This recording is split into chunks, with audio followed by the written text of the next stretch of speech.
So, hello everyone.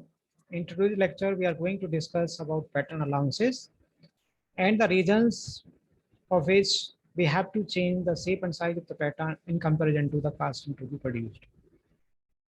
So, in the last lecture, we have discussed what is a pattern, what are different types of pattern, and what are different types of pattern materials. In today's lecture, I will be discussing uh, various types of pattern allowances. So, as you can see, that shape and size of the pattern is modified.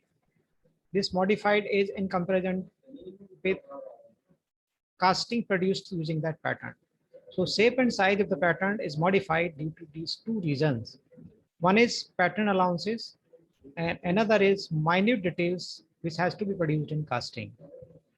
So various types of pattern allowances or the reasons because of which we have to change the shape and size of the pattern are listed here. Number one, shrinkage or contraction allowance. Number two, draft or taper allowance. Number three, wrap or shake allowance. Number four, distortion, warping or camber allowance. And last one is machining or finishing allowance.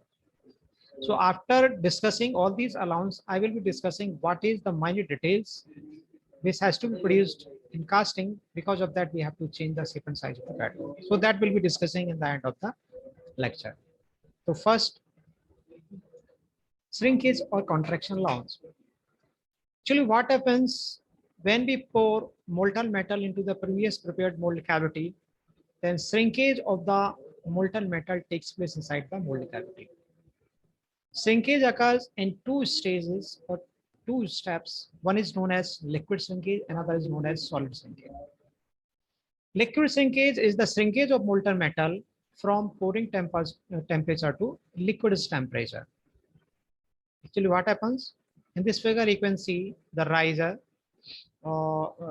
which has enough amount of molten material stored in it at the time of uh, after pouring and at the time in the casting, and this is the mold state. So after finishing of the pouring of the molten metal into the mold cavity, sufficient amount of molten material is present in the riser, but as soon as the heat dissipation by the this molten metal to the surroundings takes place, then shrinkage of the molten material occurs in the mold cavity. So shrinkage of molten metal from liquidus temperature to solidus temperature during solidification is known as liquid shrinkage. Liquid shrinkage is compensated by providing a riser during mold making. A riser volume must be sufficient for compensating shrinkage in casting, and metal in the riser should solidify in that. These are certain conditions which have to be followed if we are considering the liquid shrinkage. And basically, liquid shrinkage, the shrinkage of the metal which occurs in liquid state of the molten metal which is present inside the mold cavity. Once molten metal is solidified, then we cannot add any amount of material into the mold cavity. So this has to be taken place during liquid state only. That's why it is considered as liquid shrinkage. Second one is solid shrinkage. So this is shrinkage of solid metal from solid temperature to room temperature. Once this casting has been solidified and it is at higher temperature in comparison to room temperature, then we cannot add any amount of material into it because it has already been solidified and material cannot enter into the mold cavity. Then from higher temperature and due to heat dissipation, the temperature of the casting material reduces and it comes to the room temperature. So from that higher temperature or solidus temperature of the metal to room temperature, whatever amount of shrinkage of molten metal occurs, that is known as solid shrinkage. So shrinkage allowance is provided on the pattern to compensate the solid shrinkage. Basically, in order to compensate this liquid shrinkage, we have to provide riser, and we design the riser in the mold, and we design it in such a way that during pouring of the molten metal into the mold cavity, sufficient amount of molten metal also reaches to the riser. In case of solid shrinkage, once we have taken out the casting, then again from this high temperature to room temperature, the casting shrinkage of the casting occurs, And for that purpose, we have to increase the dimensions of the pattern which is used for designing the mold for making casting.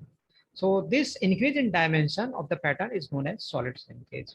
So by solid shrinkage or contraction allowance, shrinkage or contraction allowance, we have to increase the size of the pattern. Second one is draft or taper allowance. What happens if we have to design casting in this manner where these walls, the surfaces are parallel to these mold walls, or since this cavity is produced by making use of pattern, and when we remove pattern from the mold in order to create mold cavity, then there are chances due to adherence of the mold material with the pattern wall, it may come up and it will destroy the shape of the mold cavity. So whatever sides which are parallel, sides of the pattern which are parallel to the direction of its removal, we provide certain taper or draft the to the pattern design and to the pattern. That's why it is known as draft or taper allowance. So provision of inclination to the vertical surfaces of pattern is called draft allowance.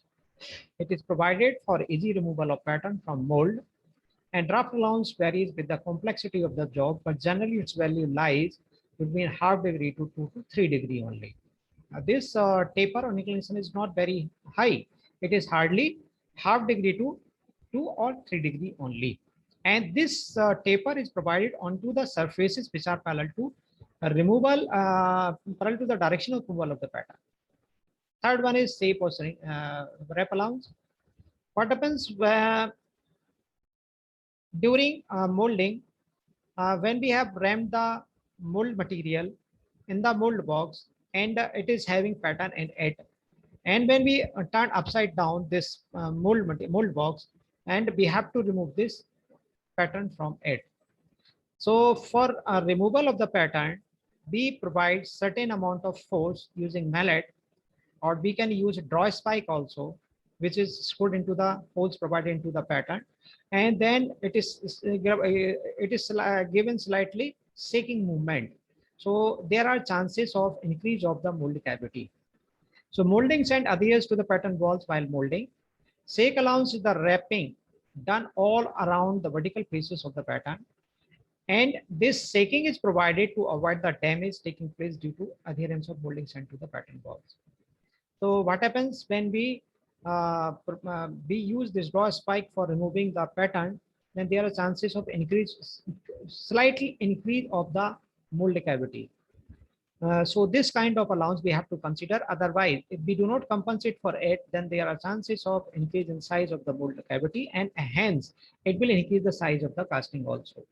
So whatever amount of this difference in dimensions is there because of the shaking or wrapping of shaking of the pattern, that much amount of pattern is going to be reduced. That means size of the pattern is going to be reduced. So previously we have seen two types of allowances: shrinkage allowance, that is solid shrinkage only, and draft allowance. For compensating or overcoming these two types of allowances, we are increasing the size of the pattern. In case of draft allowance, we are making these vertical sides slightly inclined, and then that's why we are increasing the size of the pattern. And in this case also, we are increasing the size of the pattern. But in case of shake or wrap allowance, we have to reduce the size of the pattern, because when we apply the force for removal of the pattern or shaking of the pattern is done, in that case, there is some increase of the mold cavity. So whatever amount of this increase is there, that has to be compensated. That means for considering this, we have to reduce the size of the pattern. Fourth one is distortion allowance. It does not require on all the castings, but it is mainly required in casting of V-shaped casting. In case of V or U-shaped casting, due to existence of differential shrinkage at different locations of cavity, the legs will bend outwards, producing inclined legs. The shape of the pattern itself is given a distortion of equal amount in the opposite direction of the likely distortion direction. And that means we have, suppose we want to make in this manner, then we have to change its shape. So this distortion allowance applies for the details of the casting or details of the patterns, which is having somewhat thin sections in comparison to other sections of the casting or other sections of the pattern. If we do not provide distortion allowance, then there are chances of warping or distortion of the those thin parts which of the casting. Last one is machining allowance.